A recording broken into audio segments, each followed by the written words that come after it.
David says, anyway, let's talk about the Wardle and Rankin swap deal. Is this another masterstroke from Darryl Powell? Gary Schofield. Well, certainly John Wall wasn't a... when he signed with Cass... We did question it at the time. He wasn't a Cass player, was he? You know, so he'll be more suited to the Huddersfield way at what Joe likes. Hopefully he's going to be playing in the second row. He'll get rid of all his injuries, what he's got. He'll certainly add something to that pack, will Joe, from there, but it certainly wasn't in Castleford's DNA for me, the way that Castleford likes to play. Rankin, obviously depends whether they're going to play him, doesn't it? But as far as from an organisation point of view, at the half-back... Well, it seems to me, Gary, two coaches happy to get rid of the respective player. Rankin's been big enough to come out and say, look, the writing's on the wall, they didn't want me here, you know, so... Rankin as a half-back, as a main man, well, I want to see Truman as a main man from there, so if he's going to be a feeder player, he ain't got the support player with the pace from there, so I'm not convinced, mate, to be honest with you. I'm not convinced. They need an outside back, don't they? They are a bit light in that. I didn't think the Wardle signing works out. I questioned it at the time. Yeah, it worked out. We didn't think it He's going back to where he played his best rugby. That might well reignite his career. Yeah. Rankin, best I've seen of him play was at fullback when he was at Hull. He actually played well for a spell, but then at fullback for Huddersfield, they clearly don't like him defensively, so they don't want him there. It's a strange one, isn't it? To be honest with you, if I'd have been, well, I know, but he's got to lean now, hasn't he? But if there's still been Huddersfield from there, with Gale being out, I would have liked Oliver Russell. I think that, and him and Truman as a half-back partnership, because Russell himself's a good organiser, he's got a good kicking game, and they could have shared that responsibility. I would have been far better for Cass. Would they let him go to Cass though? He's only on loan, so they could recall him, couldn't they? Well, if I'd have been Cass, I'd have been making inquiries for that young kicker. I thought you just said Declan Patton. Well, did you want a Declan Patton go, will they? You know, why not? He's not going to play. Where's he going to play? I think Patton will be in the 17 week in and week out. To be honest with you, is he going to be the backup hooker then? Maybe so from there. But I would have been looking more like an Oliver Russell. But is he going to be backup hooker because they've signed Danny Walker, haven't they? So I don't think he'll play. No. I don't think he'll play. I think he's in very much danger of being the next Jordan Lilly. Not getting enough game time. I think is it a masterstroke by Darryl?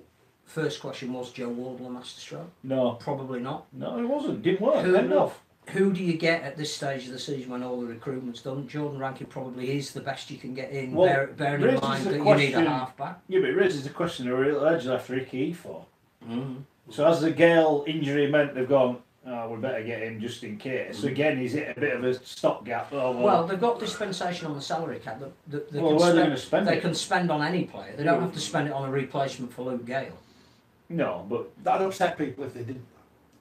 Well, people are upset anyway. But I think again also as well, he just puts a question regarding Jamie Ellis and also to Corey Aston. Obviously, Dal doesn't believe that they can do it week in and week out and get where they want to get to. Well, and also he has to have some protection for Jay Truman, because there may well be that he won't be able to do it week in, week out, as we saw with Danny Richardson, that it takes a huge, not so much even physical toll, but there's a mental toll if you're playing every single week in that competition.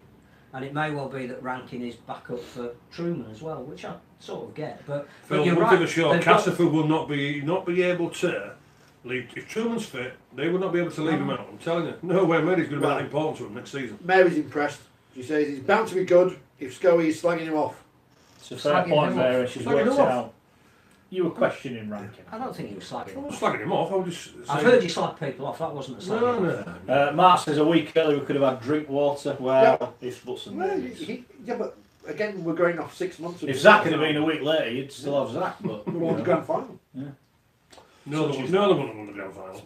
Yes, they would. They would not have won the grand final. The way Leeds played that night, Hardacre wouldn't have made any difference. Don't get that. Everyone will want Danny Brough anyway. He's going to be the man who leads Wakefield to glory. I saw it yesterday. Kicked from the touchline. Question for the Wakefield fan at the end. Oh, yes. Chris Chester said Wakefield's man of the match yesterday, and let's hands up here. You cannot read too much into pre-season. No. Don't sack any coach on your pre-season results. In fact, what was it? 2016 was it? Wigan lost all their pre-season games and won the grand final. So don't read anything much into pre-season. Max Jowiit, man of the match by common consent. His coach said. Is he going to start next year, Well, he's this not year? busy, no. I've been Because consistent. Ryan Hampshire's now earmarked for the full-back squad. What is Max Jowiit going to do this I've year? been consistent in saying for the last few years, I think the signing of Scott Wicks was a bad thing in so much as that it put Max Jowitt's development back 2-3 years because he hasn't had the game time. I think naturally he's obviously a very good player.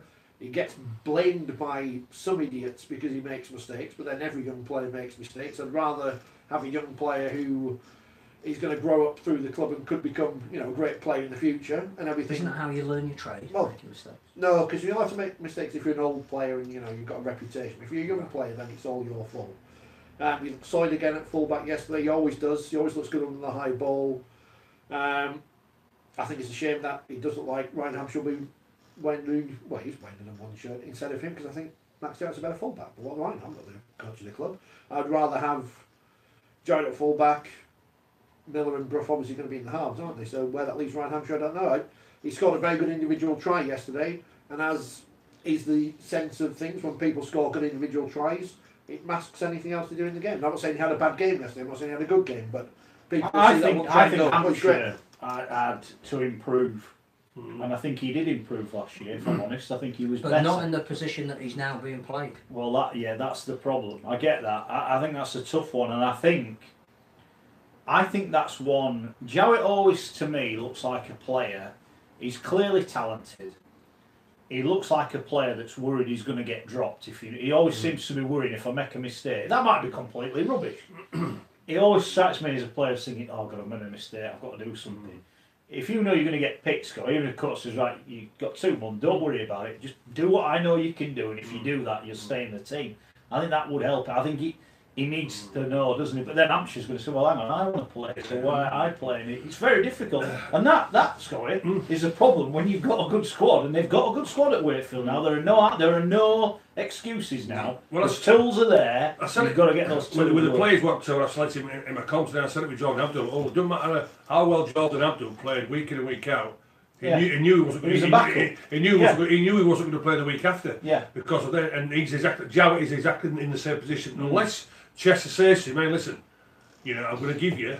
You're getting 10 games on the bounce where we played good, bad, and good. Unless you're playing crap for 2 or 3 games on the bounce. But now, for you, just go out there, show me what I know what you can do. Go out there and prove it consistently how I want you to do it. And if you do it, well, you stay there. Simple as that. But the problem for Jowitt is he always thinks doesn't matter how well he plays. Yeah, he won't have that. He may not have that spot the week after. The interesting thing Chris Chester said after the game was, as well as praising Jowitt and Hampshire and whatever, was there were players who obviously didn't impress him yesterday because he said he was going to have to make some changes to the squad. He was going up to Newcastle this weekend, so it's good for Newcastle. We might see some stars of Super League. Hey, I tell you what, Wakefield, the first game of the season, it's down at London. Yeah. That's a tricky fixture, Well, the other thing That's a tricky fixture. It's a very top-heavy squad with like 8 or 9 front rowers. So In the new interchange rule. I'm going. I tell you what, the first game of the season, London Wakefield. I'm going London by 8. But you look at that. the fans loving you now, going, oh, bloody hell. You look at the I'm going London forward by pack. 8. First You game of look the at the season. forward pack that they've got, with the exception of Fafita and even Paulie, to be fair, played a lot of minutes last year in the back row. There's only really Fafita that they all are. Kopchak could play if you Yeah, said he him could play play 80 80, minutes, yeah. and I think they've Good got a signing, pack that Kopchak. can do Good that. I'm not signing. sure Anthony England can. If you've only got 1 or 2 that Keegan you need Hurst. to roll. Anthony England's hair, we need to talk about this. He's had his hair done and he looks like Dave Fafita. From a distance, he looks like Big Dave. It's very Hold on. concerning. He's had his hair done. If he looks like Dave, he must have put about 8 stone on. I'm just saying. I'll tell you what, last year, Phil, when England and Keegan started, I thought they were outstanding. I think the How better. many minutes can they do? Because now they're going to have to. think They're going to have Yeah, I to think do England 40 can or do 50. it. No, I think I think they can. they are better starting props than coming off the bench. I like them as a starting unit. I think they could do 40, 50. I do. We've had I think they're going to have to.